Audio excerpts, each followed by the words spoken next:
Hello everyone, James here from SalesBuildr. I'm here at the MSP show talking to industry experts, and I've just run into somebody who knows all about sales, which is an area of course that is very interesting. Paul from Salespeople, welcome along. Good to have you here. Good to be here. Do you want to give us a quick intro then of who you are and what you do in a nutshell? So who am I? I've been around the channel forever. So my first job in IT sales was just before there was a channel, and I've done everything in between. So I've enterprise, SME, contracts of 45 million and orders of 45 quid. So always in the sales space, always though, right? Always in the sales space. I mean, I think I've been sales and marketing director a few times because I am keen that marketing understands that what sales is all about, and they're not just a colouring in department. So that's the breadth of it. And then in recent years, so I've done a number of turnarounds. I haven't had a proper job now for a number of years, so I did interim work, I've done turnaround, and more recently I offer a sort of sales director as a service or sales manager as a service for the MSP space. So I do everything that you would expect a senior sales manager to do, but on a monthly recurring basis, and each client is different. So one of them I only do their pay plan, one of them I manage a salesperson, another one of them I do their planning and work with them in terms of their sales plan. So all of the things that you'd expect a senior sales manager director to do, yep, but without anywhere near the price ticket. So you're definitely well positioned then to be talking about this area. Plenty of experience there. You're doing a talk later on, and the title caught my eye.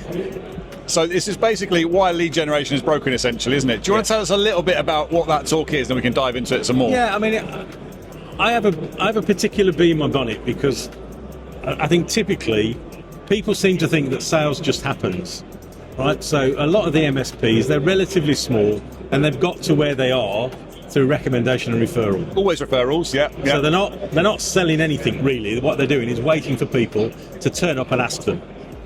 And because they're erring on the naive side, and I mean that in the nicest possible way. Why should they know how to do that? I can't configure a network, and I wouldn't be a lot of good as first line support on a help desk. So they need some help and support, and there are too many people that don't understand the nuances and the context as much as anything with regards to lead generation and sales and how to take things through. So where do they go then? So when they're in that position, I mean, these technical business owners, I mean, that's a very typical setup, isn't it? Yeah. You start off as a techie and you move into sales. Yeah, absolutely. So what are their options then from that point? I think at the moment, in all honesty, there aren't many, because too many people, they understand lead gen in itself. So there's an awful lot of lead generation companies. What are you talking about when you say lead gen? It could be telemarketing. Okay. It could be sending chocolate bars out in envelopes. I mean, there's a whole raft of different inventive ways of getting an inquiry. Okay. Now, in my day, a salesperson would do 360-degree job. So there's your job, find your prospects and sell them stuff. Okay. As the world's got a little bit softer, then now that kind of prospecting piece has typically been moved away. So where's it broken then, would you say? I think it's broken in that, and the basic thrust of the talk this afternoon is, are we selling complex solutions or commodities, or a transaction? So, if I'm selling laptops, I can sell laptops, it's a 30-day selling cycle, and anybody can pick the phone up and say, do you want to buy a laptop? Yes. And the chances are, you make an appointment, you could walk away with an order for a laptop from your first meeting. Everybody knows what a laptop is, straightforward. Everybody knows it so well that they'll buy it off Amazon, typically, but there doesn't need to be an interaction. When it comes to a complex solution, which is what support services are, then it's not a one-call sale. So what you have is you've got lots of organisations generating half inquiries, expecting somebody who isn't a salesperson to go and sell. And of course they're turning up expecting the same response as they'd have from a recommendation, but they're not there. If somebody recommends you, so if I recommended you to one of the MSPs that I'm working with, that first thing they do is they make a judgment on me as to whether I recommend people who are worthwhile. Yeah. then they'll talk to you. But because you're recommended, they've got a license to ask you all sorts of questions about your business, about what you do, because they've earned their trust from you because of me. If I've phoned them up on a cold call and arranged for you to go and see them, then you've got to re-establish that. Well, build it from scratch. Build it from scratch to get to the point where you've earned the license to ask them about their business and find out all their problems and their pains. This sounds terrible then, so it's never going to work. Why have we got lead generation agencies? How do they work? There's a question. So, because there's a mismatch, so typically, and I've seen this a lot in recent times, so I've spent 8 months trying to find a lead gen organisation that I can work with, because I don't want to do it myself, because I've managed hundreds and hundreds of people, and those days have gone. And good luck to all the people who manage people, certainly in this day and age. So I wanted it, and so I've spoken to all sorts of lead generation organisations, and they've all got innovative ways of doing things, but they're all generating leads for salespeople first and foremost. So, salespeople who understand what the job is. Most of the time, they're generating leads for transactions. So you're saying that the chances are then, for the size of MSP you're working with, that isn't suitable because they're not necessarily inherently salespeople. Because they don't understand making a sale. They understand collecting an order, but they don't understand making a sale. Right. Let's switch this then to the positive side then. So we know that's broken. What did you find then when you managed to find a lead generation agency? What makes a good one? The way that I approach it all, and it's largely because I first started selling to enterprise. So everything I do, whether it's for myself or whether it's working with a team, is done on the basis of named accounts. Right. So we're in 2024. If I want to find 250 companies in a postcode that have got between 15 and 50 employees, I can do that relatively quickly. 30 years ago, that would take me a long time. But today, you can scrape it with AI, and data is not the issue anymore at all, is it? When I've got that, then I need to be able to approach that regularly to build up some know, like and trust, and to start to earn the right and have that license to talk. How do you do that? Email and telephone are the two best generators of business. News shots, going to events, organising seminars, organising webinars, so that all the time they're seeing you. They reckon today that a company needs to see your name 7 times before they'll recognise it. At least I would say, definitely. So you need to be where those prospects are. So decide what your market is, and then put all your effort into getting those people to talk to you. And do you think the actual salespeople? So our audience will be MSPs. Often they'll have it'll be a sort of a sales leader or maybe some salespeople. Those salespeople, do you think actually they should be sort of concentrating on, so as you said, phone, email, and events, and they should be doing those things? Is that your advice? Do you think, or what's the? I think key to success? All the successful companies in this industry work on the basis of targeted accounts, named accounts. Computer Center, Softcat, SEC, CDW, and. Because they know what they're selling and who they're selling to. So that's the place to start. And then the sales job is to get into those accounts, find out what's going on, and sell them something. And if I gave you a list of 500 companies today in, I don't know what the postcode is, within the tennis ball throw of here, then we know that every single one of them is going to buy something this month that actually appertains to technology. It might be a printer cable, it might be a box of paper, it might be a server. People still buy servers, which it comes as occasionally a lot of people. Whatever it is, they are buying something that you could potentially supply them. Now, you may choose not to, and I respect that, but what that does is provokes a conversation. So you want to buy some HP printer cartridges, and you phone me because you've seen that I'm a IT supplier, and I say, we don't do that, but what are you putting those printer cartridges in? Oh, we've got a couple of big HP printers. And what do you do with those? Well, they're connected to. So what do you do with that? So what systems are you using? would it be worth me coming and having a chat with you and seeing whether or not we can help you on other things? Okay, that's interesting. So, all the time what you're doing is you're looking to make a sale rather than waiting to collect. So, and it's not difficult, but it's a mindset shift. So again, most businesses that haven't got an experienced sales director or business manager that is driving for growth don't understand that really sales don't happen by accident. No, I mean, you're starting here now, so you've got a business plan that says you need to do a number by the end of the year, and for that number you need so many seats, and that number of seats divided by your typical client is the number of clients that you need. Yeah, so what that's do we right. do Yeah. to Divide it go across out the and win business. those clients? Yes, yeah. So there's a plan. We've thought it through, and we've started with the end in mind, to quote Steve Covey, and we've now got a plan. So now what we've got to do is go out and do it. Not wait and think, oh well, I've got a BNI and they'll send me some leads, or I've got a mate down the road who knows somebody whose uncle's a. That's all nonsense. It's what are we going to do deliberately? A controversial view there that BNI is nonsense, but that's fine. That's fine. That's what we want. In the market that we're in, BNI is nonsense. But you heard it here first. But what you have is you're making it happen. You're making it deliberate. Yeah, I understand that definitely. So I typically work with smaller MSPs and IT businesses, and when it comes to it, they don't get that at the end of the month they need to have done a number. As far as they're concerned, if it's the end of this month or the first of next month, it doesn't matter, does it? We're going to eat it anyway. It's not quite the pressure, maybe. But well, it's not. It's discipline. It's not pressure. You've got to, if you want to grow. So I tend to work on 100% growth over 3 years. Okay. And the reason is I can work the numbers out in my head, and I sound really impressive. Yes. Yeah? But nevertheless, if I'm doing that, I know I've got to grow 23% a year. Yeah.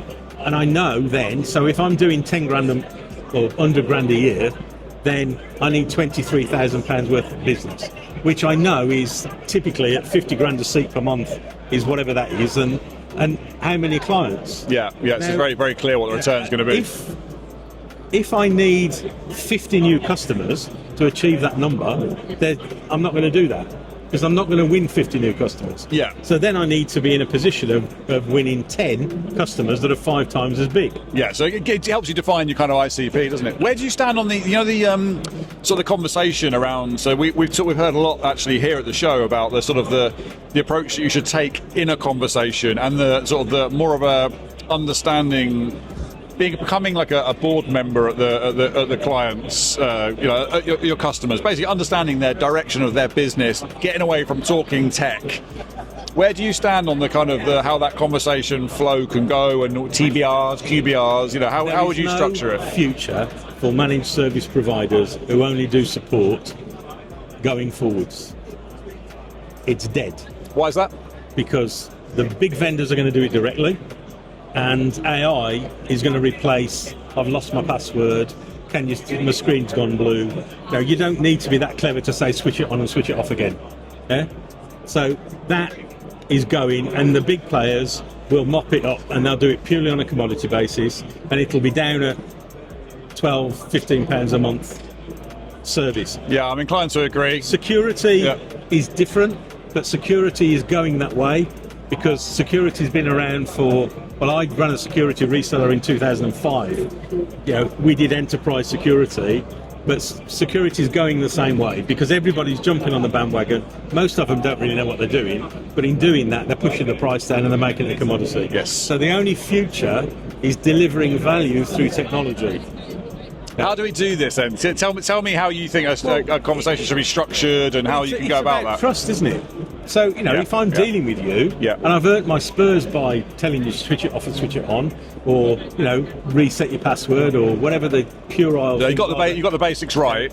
Then, I've got to understand your business. So suddenly what's required of me is different. What kind of questions? I've got to push you on this because I think it's a really interesting area. I think it's understanding what. So I would sit down with you at the beginning of the year, and I always used to do this with enterprise, but then you say, what are your plans for this year?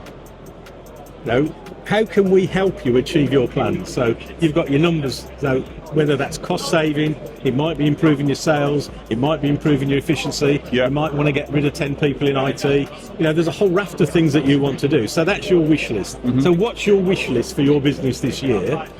And then how can I bring the technology that I have and my services to help you achieve that? And how would you present that? Because I think a lot of people are quite inclined to say, right, I've got this fantastic, let me show you the latest firewall router setup and security application. No, because how do you communicate that without to talking tech? Understand what it is that you want to do. Yeah.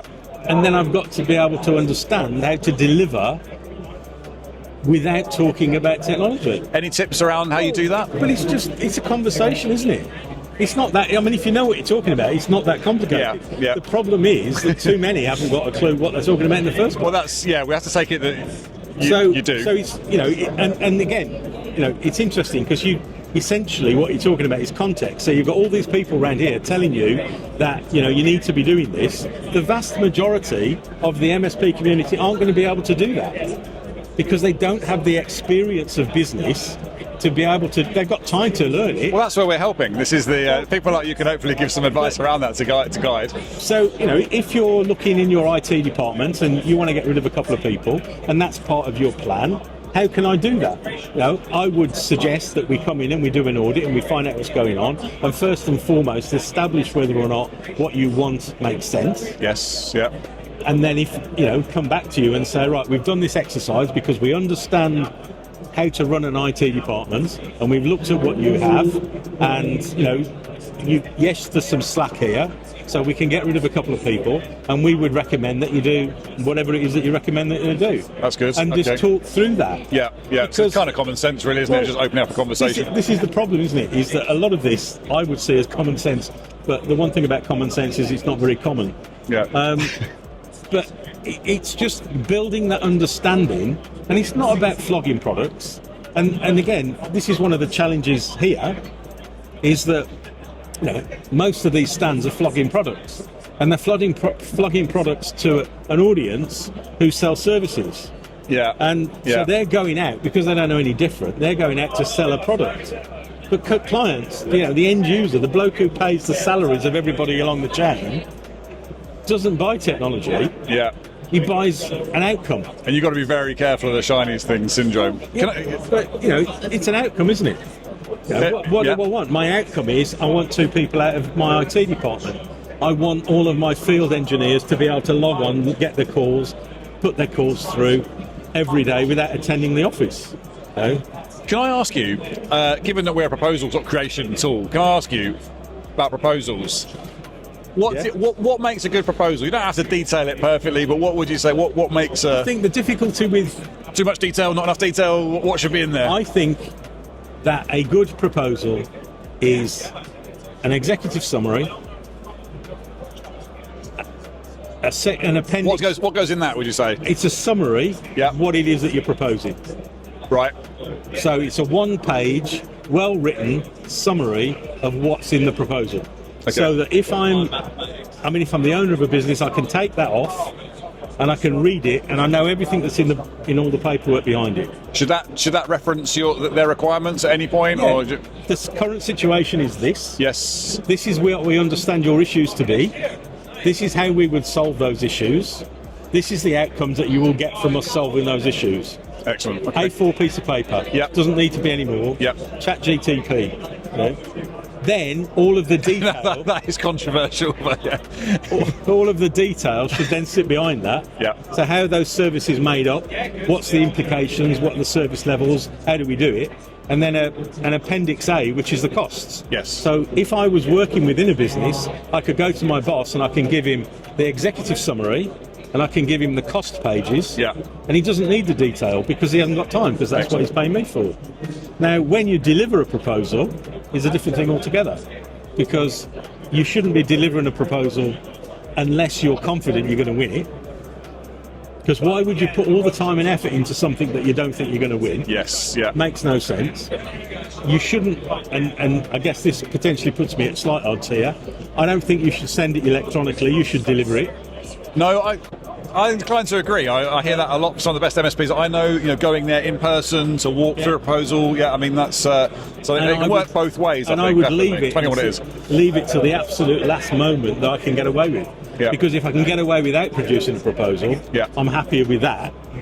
I mean, if in the enterprise space, obviously people go out to tender and you've got to go through the process. In the SME space, do they need it? But just because, and I've had this recently, with a client I'm working with that got a phone call that said, and they talked it through at the first meeting, and then they say, well, send us a proposal. Yeah. So what do? They send them a proposal, and I say, for what? No. Well, I guess obviously with our SalesBuildr hat on, I guess the idea is that it doesn't have to be the most lengthy document in the world, but it does summarise, it does state the services, and gives you an opportunity to buy. You can actually kick it off right there and then. So I guess that's where. But if you turn around and said, "Well, I can't send you a proposal because I don't fully understand what it is that you're looking for. So what I really need to do is to sit down with you and discuss it in more detail." Oh, you need because to. we take it really seriously. Yes. And frankly, if you don't take it that seriously, you're not a prospect for it. Yeah, you shouldn't be sending proposals until you're at that point. But there should be. Again, I've always worked on the premise that they are complete. They won't read them. Most people won't read Not the in their 30 entirety. pages in the middle. Yeah. But if they do, and there's services in there that you haven't proposed for them, they may well come back to you and say, why haven't you said this? Or why haven't you offered us this? So there's an opportunity to build it further. Yeah. But you don't win businesses with proposals. You lose, No, of course you lose not, business with proposals. Definitely agree. Listen, it's been amazing talking to you. Thank you so much. You've given us loads of insights, particularly in our area, so it's been mega relevant. Listen, where can people find out more about you or enlist your services? I mean, I have a website, cellularly.co.uk. Yes. Possibly the easiest place to find me is LinkedIn. Yes. Yeah. I'd like to think I'm omnipresent.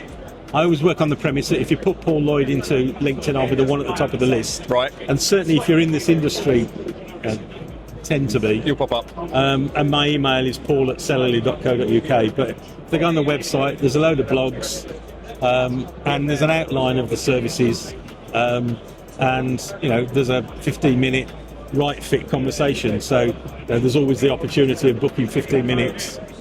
We just have a chat. If I can point you in the right direction, I will. And then if we want to carry on further, I would then argue that I need to meet you. Excellent. I tend not to do with anybody I haven't met. Very good. Okay, well listen, so if you're in the market, potentially if you need a little bit of help, or perhaps you don't have a sales function at all, definitely get in touch with Paul. Paul, thank you so much. I hope your talk goes well later on. Yeah. And I'm sure we'll speak again on a podcast or a video at some point.